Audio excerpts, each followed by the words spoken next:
Good day, everyone.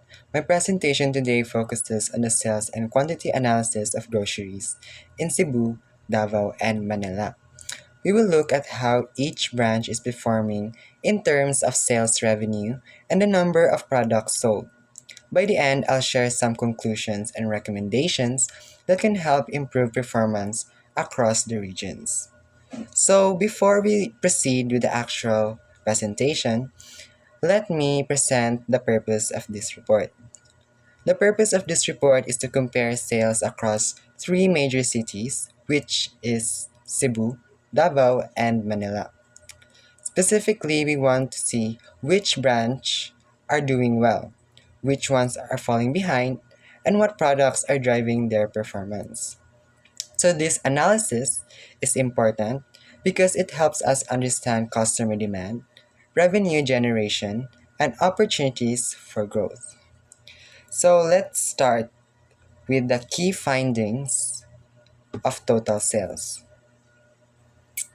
So as we can see in the chart, we can see that Manila had the highest sales, reaching around 451,000 pesos.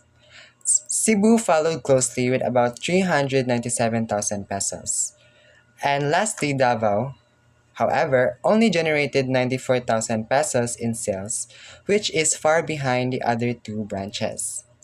The big takeaway here is that Manila is the strongest when it comes to generating revenue, while Davao needs serious improvement. So next key findings is the quantity sold each branch. Now let's look at the quantity of items sold each branch.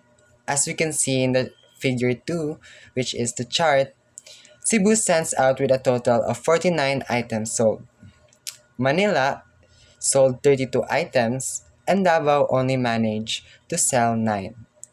In terms of products, Cebu sold the widest variety, including rice, coffee, bread, and eggs. Manila also showed variety, with strong sales in coffee, rice, eggs, and milk. But Davao only sold rice, showing very limited product movement. The key point here is that Cebu sells more items overall, but Davao is struggling with both volume and variety.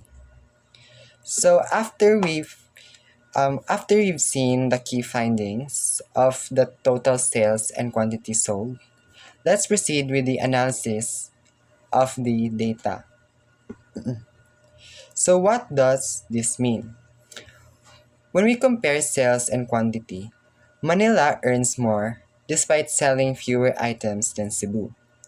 This means Manila is generating higher revenue per product, possibly from higher value items.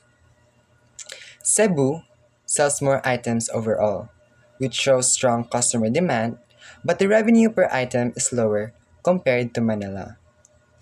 Davao is weak in both areas. Low revenue and low sales quantity, indicating challenges in product availability, marketing, or customer demand. Looking at product trends, rice is the only product consistently sold across all three branches. Coffee also stands out, doing well in both Cebu and Manila. So after we've analyzed the data, let's proceed with the conclusions.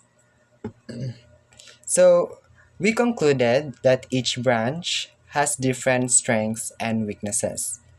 Manila is a top performer in terms of total revenues, while Cebu is strong in product variety and sales volume.